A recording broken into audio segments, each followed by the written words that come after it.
Hi, Mary. I've always been fascinated by why some people are successful and others aren't. In the past, I believed the law of attraction perspective that we create our reality by how we are thinking and feeling, like attracts like. Now that I'm into the three principles, I'm wondering what determines our ability to be successful, however you define that for yourself. Why is it working out for you, meaning me, and not other three principles people/coaches?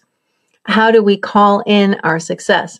I hear three principles people say there's nothing to do, but what is Michael Neal doing or being that is giving him his amazing life? I'd love to delve into this topic with you.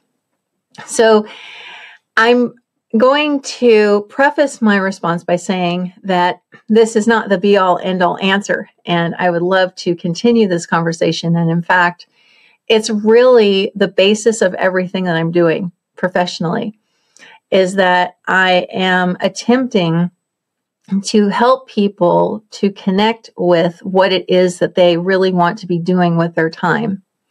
And it's not because I feel like, people, shouldn't have jobs or or anything like that, or, they should break free from the cubicle or anything like that. It's a much bigger mission that I'm personally on.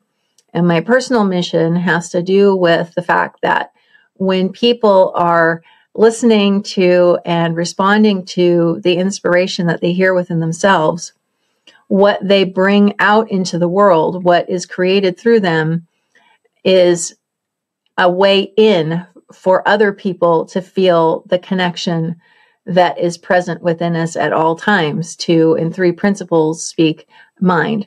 If you're not familiar with the three principles, and some of what I'm talking about may seem a bit obscure, and I'll just pause here to say, if you'd like to learn more about what the three principles are, I highly recommend Michael Neal's book, The Inside Out Revolution. That was the book that introduced me to all of this and basically transformed my entire life. And I would be remiss if I didn't recommend my own books as well. But my real goal with everything that I'm doing is to help people to hear from a space of clarity what it is that they would like to be doing with their time on this earth. Now, what they want to be doing might change over time, excuse me, and that's fine. We're not set in stone in anything. My sense with a lot of coaches is that something happens that I will explain here. And I have coached a lot of coaches. In fact, they make up by far the bulk of my client base. I've been a professional coach now for 2 years. And even before that, I was talking to people, and most of them were coaches, not necessarily three principles coaches, although a lot of them lately have been, but coaches from all arenas. And what seems to happen is that people will go through a coach training program or several programs. They spend a lot of money on these programs. They spend a lot of time on these programs. They learn a lot about themselves through these programs and get a tremendous benefit from that time. But somewhere along the way, they may realize that they don't actually want to be a coach, that that particular profession isn't right for them. And yet, because they've spent all this time and energy and money, they feel like they have to. They feel like if they don't capitalize, if you will, on all of that expenditure, that it will have been a waste of time. And that's the situation that I see a lot of coaches in who aren't actually working as coaches. They feel like they have to be a coach. And so they are sort of subjugating all of the other desires and inspiration that they have in order to try to focus on something that isn't sitting well with them. What I have tried to tell these people who've been through all this coach training and aren't making progress is that whatever it is that they have learned about themselves and, whatever that is, can be shared in any realm of life. It doesn't have to be coaching. It can be anything. It can be teaching people how to garden. It can be writing books, novels. It can be painting houses. It can be teaching at a university. It can be absolutely anything, because it's not the medium that counts. It is the fact that you are inspired to do something, and through the creation of that, through the process and through the outcome, whatever it is that it gets created through you, people are feeling more and more consciously this connection to their true selves, self with a capital S, not little s that lives up in our heads. So to kind of swing back to your question about what determines our ability to be successful, to me, it seems like it's two things, essentially, or maybe just one thing. It's answering inspiration. It's taking action on what really is drawing you, no matter how that might look. I haven't shared this much publicly, but I'm going to be honest, since we're having a very forthright conversation here, that I don't have any coach training. I came across the 3 principles via Michael Neal's book in 2014, and I, had a fairly quick realization of what he was talking about in that book, and had a major life transformation very fast as a result of that. And I knew right then that that was all I wanted to talk to people about for the foreseeable future. And I was going to do that any way that I could. I was still in a full-time job at that point, and I gave the book to some of my colleagues, gave it to my friends. I started having meetings with my friends about it. I set up a Facebook group for friends and family if they wanted to hear about it. I, at that time, was doing some work on the side for making marketing videos for people. I started asking them if they wanted conversations, and I just talked to anyone who would listen, essentially. I'm sure I was a bit obnoxious about it, but that's the way it is. And then, 2 years ago, when I was in a different job than the earlier one, and I lost my job, I decided, well, I guess I'm going to be a professional coach now. Since this is basically what I've been doing for the last 2 years, just not getting paid for it, I'm going to put some prices on a website and see what happens.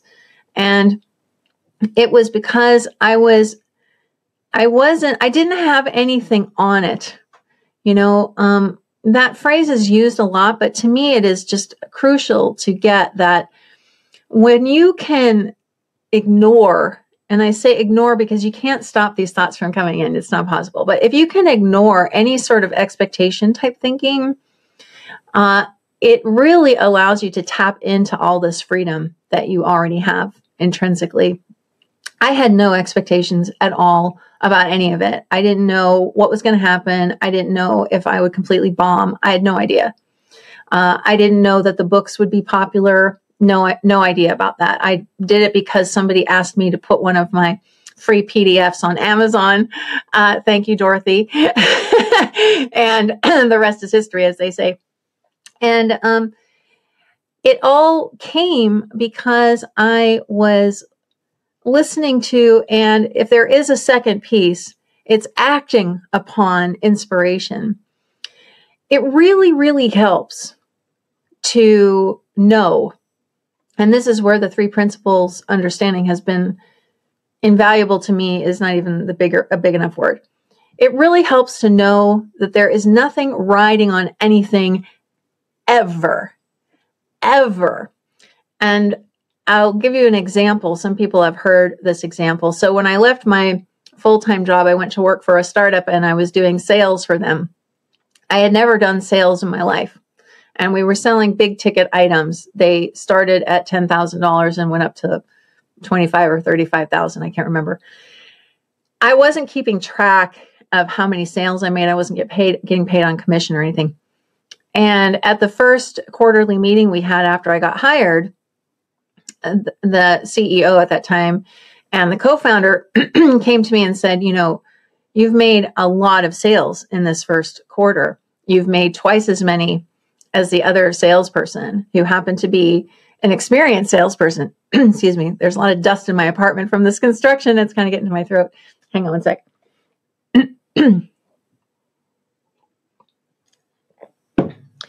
And they said, you know, how are you making all these sales? It turned out that I had made $250,000 in sales for them.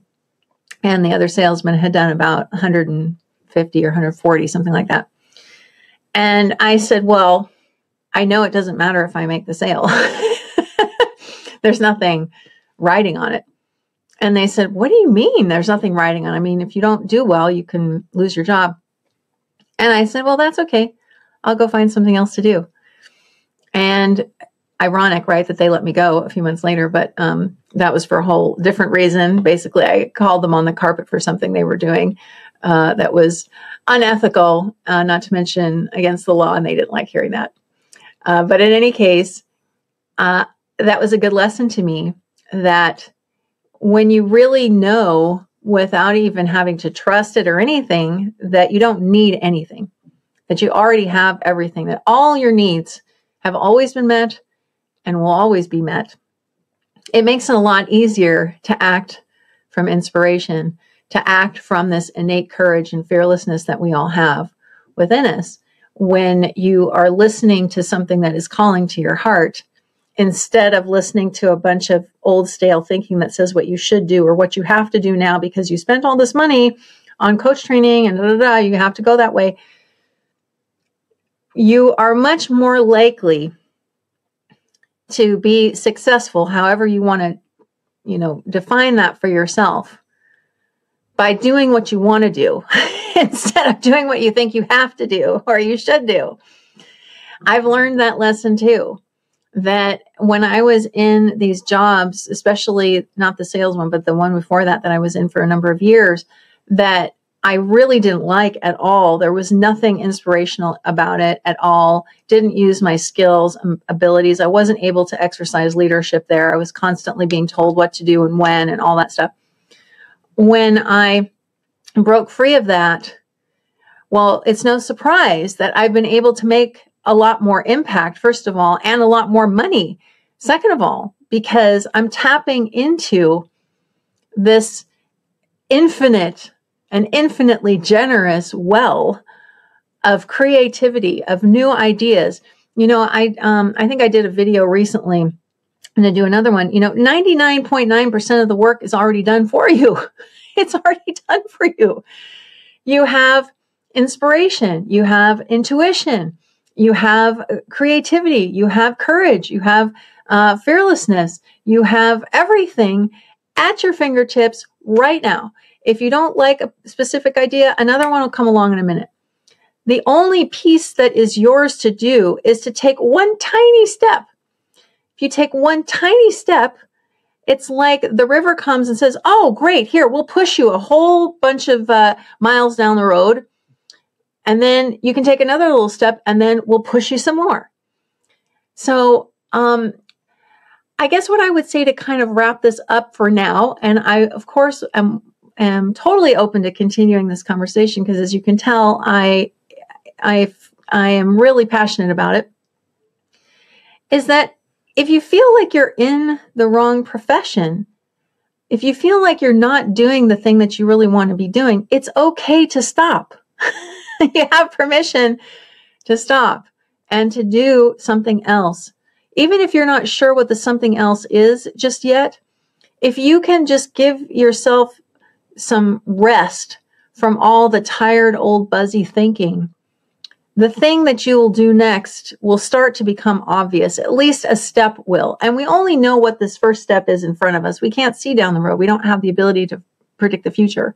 So all you have to see is one step right here. And you already can see that from where you're standing right now. So I hope that this video has been at least interesting, perhaps thought-provoking, and somewhat helpful. I'll talk to you guys later. Bye.